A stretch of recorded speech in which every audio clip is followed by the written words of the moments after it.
Hello students, this is our first lecture of BSc part first, जिसके अंदर हम कुछ बेसिक्स को डिस्कस करेंगे। तो शुरू करते हैं हम इंट्रोडक्शन के साथ में।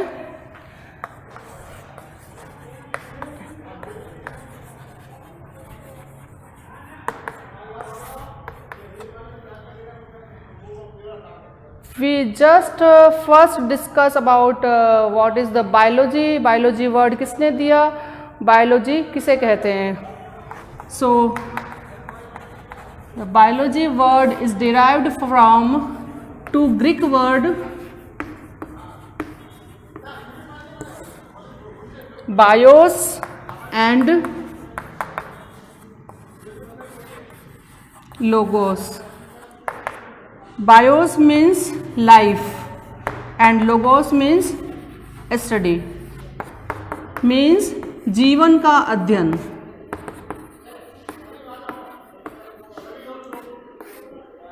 बायोलॉजी साइंस की वो शाखा है जिसमें हम जीवन का अध्ययन करते हैं। मीन्स हम इसमें वर्ल्ड में जितने भी सजीव हैं उनके जीवन का अध्ययन करेंगे, यानी सभी जो पादप हैं और जंतु के जीवन से संबंधित विज्ञान को हम बायोलॉजी कहते हैं। Next, biology is classified into two category.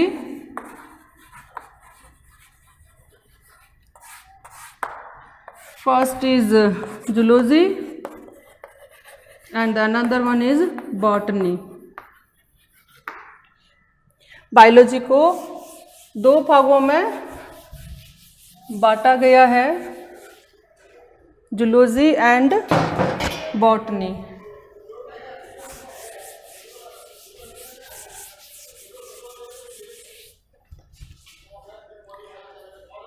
हम पहले लेते हैं जूलॉजी। जूलॉजी फर्दर दो ग्रीक वर्ड जू एंड लोगोस से मिलकर बना है। जू means animals and logos means study. Zoology में हम एनिमल्स का अध्ययन करते हैं। उसी प्रकार जो बॉटनी है, बॉटनी के अंदर हम जितने भी हर्ब्स, ग्रास, प्लांट्स, जितने भी प्लांट्स हैं, समस्त जो पादप हैं जो कि संसार में जगत में पाए जाते हैं, उनकी स्टडी बॉटनी के अंतर्गत की जाती है। हम जो स्टडी करेंगे वो है जूलॉजी।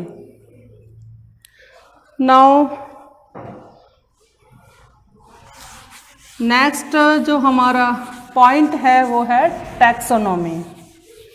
नाउ हम बात करते हैं टैक्सोनॉमी की। What is taxonomy? टैक्सोनॉमी को हम हिंदी में वर्गीकी बोलते हैं।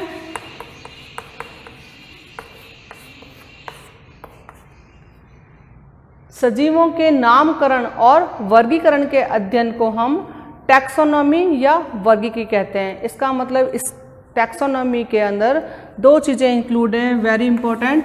First is nomenclature of living beings and second is classification of the living organism.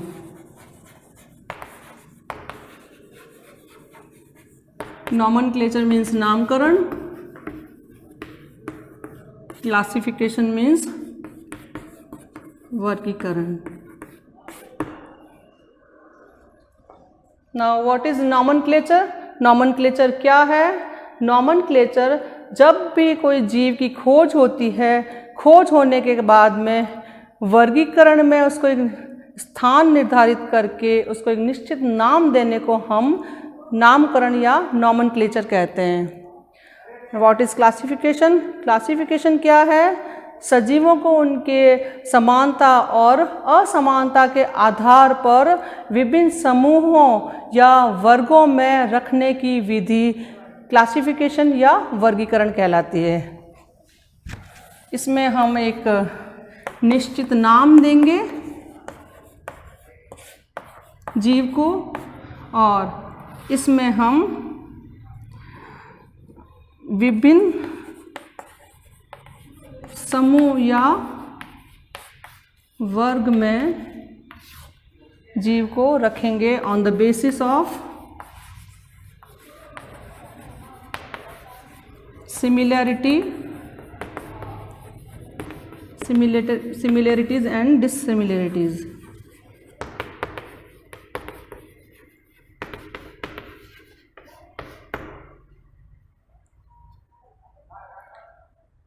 इसके बाद हम देखते हैं history of taxonomy. History of taxonomy में फर्स्ट जो साइंटिस्ट है जिसको हम फादर ऑफ जूलॉजी भी बोलते हैं, अरिस्टोटल, या हिंदी में हम अरस्तु कहेंगे। उन्होंने एनिमल्स को 2 कैटेगरी में डिवाइड किया first time.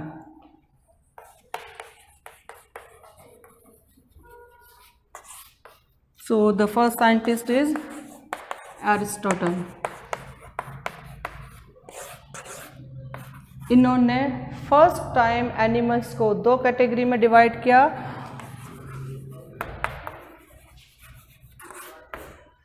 First is anaima and second is enaima. दोनों की स्पेलिंग में बस यहाँ पर डिफरेंस है, एनाइमा एंड इनाइमा। उन्होंने ये देखा कि जिन एनिमल्स के अंदर ब्लड का कलर रेड नहीं होता है उनको उन्होंने इस फर्स्ट कैटेगरी एनाइमा में रखा। इनमें मोस्टली इनवर्टिब्रेट्स आते हैं। और जो सेकंड कैटेगरी इनाइमा है इनमें उन्होंने उन जंतुओं को रखा जिनका ब्लड रेड होता है, तो इसमें मोस्टली वर्टिब्रेट्स आ जाएंगे। Now he is the father of zoology। ये कई बार क्वेश्चन पूछ लिया जाता है, फादर ऑफ जूलॉजी कौन है, तो अरस्तु है या अरिस्टोटल। सेकंड साइंटिस्ट है जॉन रे। इन्होंने प्राकृतिक संरचनात्मक संबंधों के आधार पर आकारिकीय गुणों को लेकर, जिनमें भी आकारिकीय गुण समान थे, उन जंतुओं के लिए एक टेक्निकल वर्ड यूज़ किया जो कि आपस में इंटरब्रीड कर सकते थे। वो टेक्निकल वर्ड है स्पीशीज।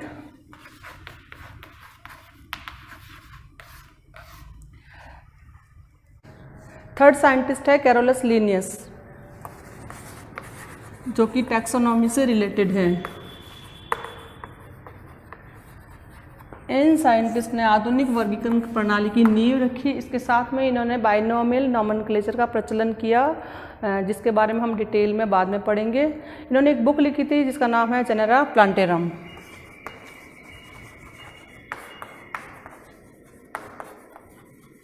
प्लांटेरम वर्ड है, इसका मतलब ये बॉटनी से रिलेटेड है, प्लांट से। नाउ हम इम्पोर्टेंट एलिमेंट्स ऑफ टैक्सोनॉमी को देखते हैं।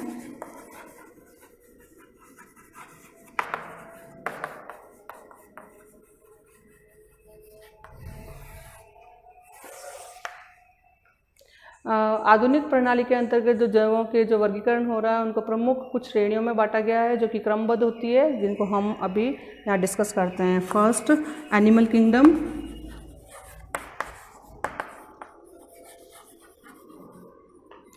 Second, phylum. Third is class. Fourth is order. Fifth is family. Sixth is genus and last one is species। ये प्रमुख क्रमबद्ध श्रेणियां हैं। अब हम बात करते हैं नोमेनक्लेचर की। फर्स्ट इज बाइनोमियल नोमेनक्लेचर, द्विनाम पद्धति, and second is trinomial nomenclature.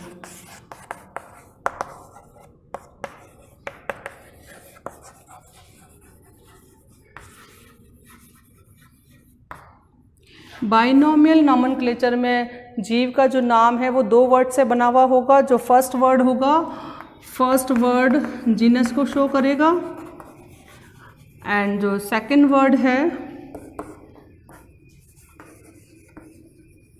वो स्पीशीज़ को शो करेगा। हम इसको एक एग्जांपल से देख लेते हैं। जैसे फ्रॉग का वैज्ञानिक नाम है राना टिग्रिना। तो जो ये राना वर्ड है ये जीनस नेम है एंड जो टिग्रिना वर्ड है वो स्पीशीज़ नेम है। इस तरह की जो पद्धति है उसको हम बाइनॉमियल नोमेनक्लेचर कहते हैं। मीन्स जीव के अंदर जीव के जो नाम है वो दो वर्ड से बने हुए होंगे, जीनस एंड स्पीशीज़। नाउ हम बात करते हैं ट्राइनॉमियल नोमेनक्लेचर की। ट्राइनॉमियल नोमेनक्लेचर के अंदर जो बाइनॉमियल नोमेनक्लेचर है उसी के साथ में एक सब स्पीशीज़ या उपजाति और जोड़ दी जाती है। यानी जीवों का जो नाम है वो 3 वर्ड का बना हुआ होगा। फर्स्ट वंश या जीनस,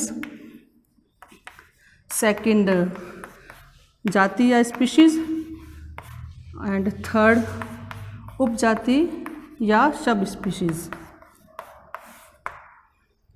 जैसे एग्जाम्पल के तौर पर हम इंडियन क्रो की बात करें तो इंडियन क्रो का नाम है कॉर्वस स्प्लेंडस और इसकी उपजाति है अगेन स्प्लेंडस। जबकि श्रीलंकन जो क्रो है, श्रीलंका में जो पाया जाने वाला क्रो है उसकी उपजाति अलग है। जीनस एंड स्पीशीज़ नेम तो सेम रहेगा। इसका नाम है कॉर्वस स्प्लेंडस प्रोलिगेटस।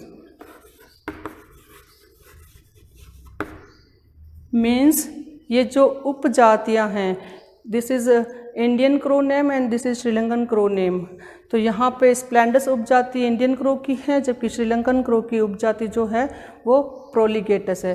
तो ये जो नाम है ये ट्राइनॉमियल नोमेनक्लेचर पद्धति में बने हुए हैं। So this is all about nomenclature and taxonomy. हम नेक्स्ट लेक्चर में इसी टॉपिक को कंटिन्यू करेंगे। Thank you very much.